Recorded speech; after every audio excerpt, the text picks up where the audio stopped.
Guys, so I wasn't prepared for Izuku's birthday. Mind you, if I knew, I probably would have been. But now that I know, I will have a Winkle thing prepared for next year. I'm probably still gonna make it, but it's probably gonna be a while, as I have to find pictures for it. But yeah, I'm gonna continue on with this. Izuku picked up his own pencil, looking at the paper on his desk. A quiz. Great, this was fine. He had memorized pretty much all of the class notes he had taken on this topic already. It should be fine. At least he thought it would be fine.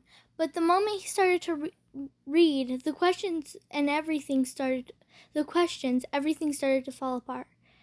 The August 2010 was established on August. In August 2010, it was established that a massive wave of pain in his stomach pulled him out of his thought. He winced, doubling over his desk a little. Focus, he told himself. In August 2010 it was. The words on the page before him started swimming before his eyes. His vision was blurry, as if the words were shifting around on the page. He squeezed his eyes shut for a moment, trying to get a hold of himself. But when he opened his eyes, it was the same as before. There was no way he was going to be able to finish like this. He decided he wasn't going. There was no way he was going to be able to finish this. He decided he wasn't going to be able to do this. He stood up, wincing in pain as another wave of agony ripped through his stomach.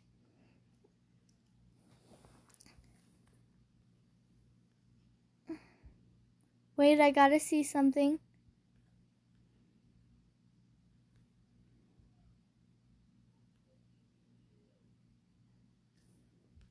Okay, sorry guys, I had to do something very quick. I know you saw it. I had to turn off my data. I had it turned on all night. Can I help you, Midoriya? When I ripped through his stomach, he stood up, wincing as another pain of agony ripped through his stomach. He gingerly made his way over to the front of his classroom, quiz in hand. Aizawa-sensei was watching him with a curious expression. Can I help you, Midoriya? He asked in a low voice. I'm sorry, Aizawa-sensei. I'm not feeling well. May I go see Recovery Girl? Aizawa-sensei eyed him carefully for a moment before giving him a slow nod. Very well, he said. You'll have to take the quiz again later, though. Hurry up. Izuku returned to his desk as quietly as he could to pick up his bag. He noticed the eyes of his classmates glancing at him curiously as he tiptoed out of the classroom.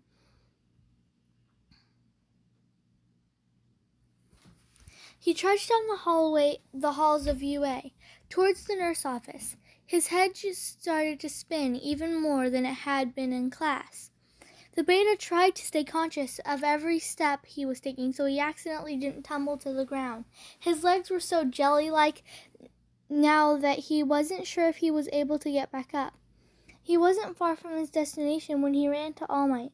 Midoriya boy! Midoriya boy! All Might called out, waving to him from down the hall. All Might! Izuku greeted in response, a genuine smile on his face. He attempted to move himself a bit more than of a normal speed to meet his mentor. It's fifth period, isn't it? All Might asked. Shouldn't you be in class? Izuku shrugged hesitantly. I'm not feeling great. Aizawa-sensei said I could go to the nurse. Nurse? All Might sniffed the air around Izuku. Midoriya boy, your scent is very off today. You look terrible. You shouldn't have come to class today at all, I think. I guess you're right, Izuku said. It's just that I want to become stronger, and I didn't want to fall behind. I know you're counting on me. All Might placed a hand on Izuku's shoulder. Midoriya, he said, a hero needs to be able to recognize their limits. Of course, becoming stronger is important, but you also need to take care of yourself. Izuku nodded.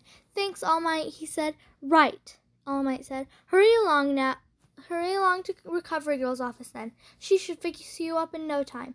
See you later." "See you later," Izuku said. He continued his walk down the hallway, feeling a bit happier than he had moments before. Then suddenly, after only walking another moment or so, an incredible burst of pain tore through his middle. Izuku cried out in pain, collapsing to the ground. He quickly tried to get back on his feet, but every attempt to do so was only making his stomach feel worse. He was starting to feel hot and feverish, as if someone had lit the entire hallway on fire. Sweat was starting to gather in droplets on his forehead. "Midoriya!" All Might called out from somewhere far away. The hallway was a lot brighter now than it had been before. He wondered when the lights had gotten so bright. The pain in his stomach wasn't letting up. He curled up into a ball, trying to make the aching disappear. "Midoriya boy," he heard again as the world faded to black. When Izuku woke up, his head was pounding, but he felt a bit better than earlier. His eyes scanned the room around him, exhausted. He felt disoriented and wasn't quite sure where he was or how he had gotten there. He was in a bed, one he didn't recognize. Everything around him was sparse, clean, and smelled sterile. Light blue curtains were hanging around the bed he had woken up in, and a rather bland painting of a vase of petunias was on the wall across from him. "Izuku!" He twisted his head to the side. His mother was sitting in a chair, her eyes welling with tears. "Mom?" he asked, surprised with how groggy his own voice sounded. "Mom, where am I?" "You're at the hospital, honey," she said. "I was so worried about you. They said it was normal, but you were unconscious for so long." Was that normal? He was even more confused than ever. What the hell was going on? "Mom," he said, but she was already getting up out of her seat. "I'll be right back, sweetie. They told me to call someone when you woke up. The doctor wants to see you right away." She disappeared around the blue curtain, leaving Izuku alone in his hospital bed. His eyes slowly wandered to the IV that had at some point been inserted to the bag of fluids in his hand.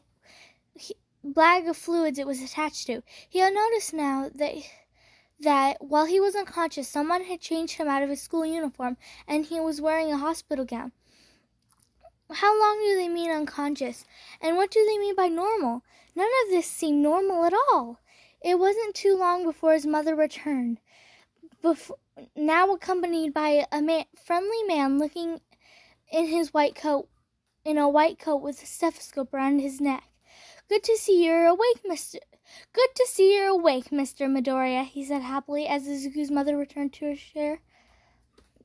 My name is Tomohiro Mochizuki, I think. I'll be your doctor while you're here with us." Hi," Izuku said, glancing between his mother and Dr. Mochizuki. The doctor approached him, smiling. "Now that you've woken, we need to perform some tests on you and check up on some things. I'm going to schedule an ultrasound for you as soon as I can, but I think it's better if we wait a few hours. You can't be a bit more alert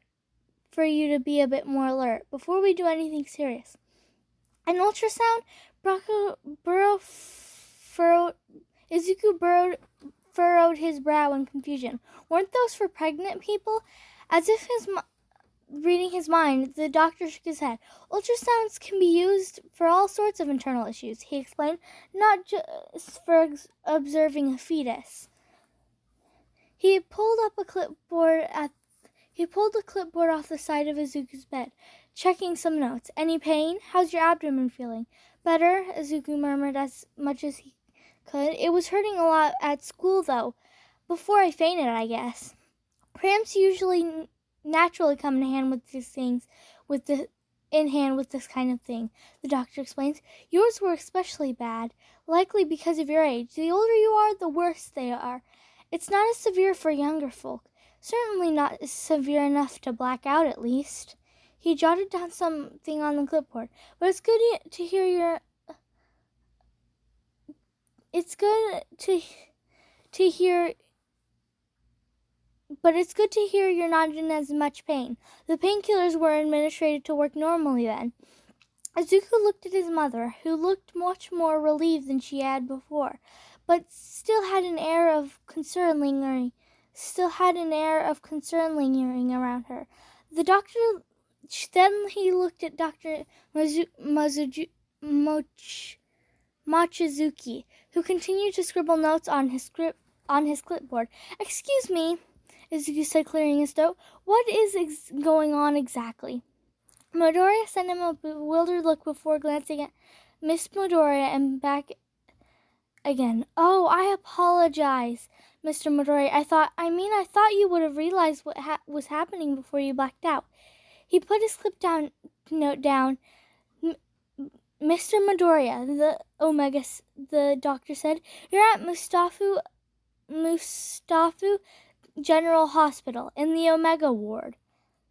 Izuku's still drowsy and muddled mind was trying to piece together what the doctor was saying. "Omega Ward," he repeated. Why?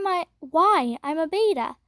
"Well, actually, Mr. Midoriya, you're not," the doctor continued glancing between Inko and Izuku. "See, earlier you mentioned the stomach cramping you felt. Perhaps you also felt unusual in other ways. Numb limbs, dizziness, perhaps feeling overheated, or a loss of appetite. That's because at school today you started presenting as an Omega." Okay, this is the end of the chapter. I'm probably not going to be back tonight, because I'm really tired. So I actually recorded this once. I didn't exactly record. I forgot to record, and I was reading it, and I forgot to record. So yeah, bye.